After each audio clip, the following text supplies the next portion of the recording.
Well, Jake, that really fascinates me. I really want to know how to use those little droppers and get the best out of my water. Will you show that to me? Great question, Katira. The reagent kit is actually used to calibrate and get the most out of the machine. Let me show you how this happens.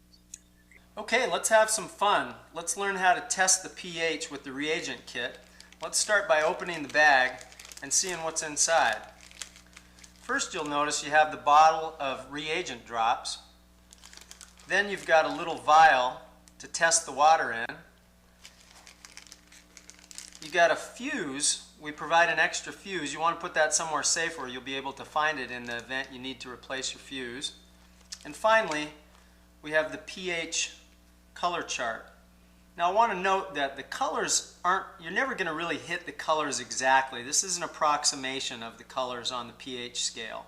So let's begin by looking at the different colors, starting on the acidic side with this test tube, which would represent about a 4. That's a pretty acidic water, and you'd use that for external purposes like washing your face or rinsing conditioner out of your hair or many other uses. Moving up the scale to a slightly acidic 6, which would be represented in this test tube, and then up to a neutral of 7 on the pH scale, which is this green test tube here. Most tap water is going to fall somewhere in this range, from the slightly acidic to maybe even the slightly alkaline. Moving up to the alkaline side to an 8, we see that in a nice blue test tube here, and that's where you'll want to start drinking the water. Let your body adjust slowly to the alkalinity. It may take a few days to a week. If you start at too high a pH level, you may experience mild detoxification symptoms, which actually shows that the machine in the water is doing its job as your body is flushing toxins. When you feel comfortable, you'll want to move from the blue color where you start to a light purple to try a higher level of alkalinity. Most people find that they're comfortable drinking the water between 8.5 and 9.5 on the pH scale. Although the machine is capable of producing higher levels of pH, upwards of 10 and higher, there's no reason to believe that the higher level is better for you. As a matter of fact, most people find that when they hit those higher levels of pH, the water actually tastes bad. Okay, so let's test for alkalinity. You'll notice the machine is processing water at a nice, easy flow rate out of the drinking water spout, and that we have the control panel set to the purple alkaline bar at the medium pH setting, which should give us a nice blue to violet color. So we'll fill up our vial about 2/3 to 3/4 of the way full. Put a couple of reagent drops in it. Put our thumb over it, shake it up, and you've got a nice violet color, which is what it should be. Now you can change that color by changing the alkalinity button, which I'll do right now, to the high, and we'll fill up our vial again, test that, and it should be a darker purple.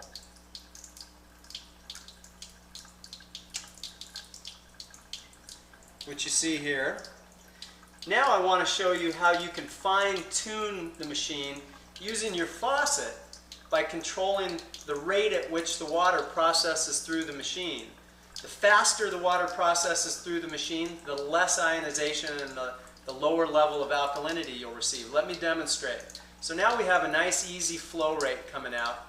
If I speed that flow rate up by opening my faucet all the way so the water's coming through quite rapidly and fill my test vial up again, I'm going to get a different color. I'll add my 2 reagent drops, or 3, whatever it takes to turn it the color. Give it a little shake, and now I've got a nice kind of blue-green, more to the blue side, which is where you probably want to start drinking the water. Now conversely, if I use the faucet to slow the flow down so that the water is barely trickling through the machine and test again, I'm probably going to get something in the dark purple range. Add the 2 drops of the reagent, or 3, whatever it takes to turn it the color.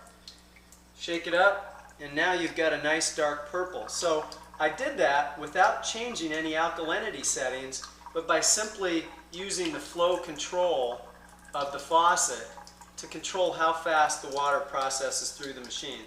It's quite simple, and you can use that in conjunction with the alkalinity buttons or the acidic button if you're trying to achieve a very specific level of alkalinity. I love tap water so much. Now how I'm going to travel with it or store it, any suggestion? So there's no real magic in storing the water. There's just a couple of things you'll want to think about. You'll definitely want to avoid metal or stainless steel containers and the #1 PET containers like you'd buy bottled water in a convenience store. You can tell that it's a #1 PET bottle because there will be a #1 inside of a triangle on the bottom of the bottle. Avoid these. The acceptable containers are shown here. This is a Lexan container, which comes with a nice convenient carrying handle. You can purchase these in good health food stores. It's a hard plastic, much harder than the #1 PET. Generally says Lexan on it, and on the bottom we'll have a #7 inside the triangle. But best is glass, and this is just simply a 1-quart juice container from any store. And the best way to store the water is to fill it all the way to the top with no air contact, tightly closed, and then cooled in the refrigerator. If that's not possible, it's okay because the healthful values will last for quite a while. Ideally, the water will keep for about 2 days if it's filled this way in a glass container all the way to the top and kept in the refrigerator. But absolutely, the best way to drink the water is fresh out of the machine in a glass and just straight down. I just wanted to take a minute to summarize a few key points about optimizing and getting the most out of your ionizer. First, learn to use and master testing the water with the reagent kit. Test your tap water and then test the various setting levels on the machine because they'll all be different. Everybody's tap water is different around the country. Some areas are acidic, some areas are quite alkaline, and that will impact the level of alkalinity that you're able to achieve with the machine. So learn to use and master the reagent test kit. Next, you want to always remember, in conjunction with the alkalinity button on the machine, to remember that the flow rate through the machine helps control the alkalinity as well. The faster the machine processes the water, the lower the alkalinity. The slower the machine processes the water, the higher the alkalinity. So play with the buttons in conjunction with your flow rate to achieve the optimum levels, again remembering to test. And finally, you'll want to start with the low pH and slowly, gradually ramp up to a higher. And then you'll settle somewhere in the alkaline range between blue and purple, and it's very different for everybody. Just remember to listen to the wisdom of your body. It'll tell you what it likes.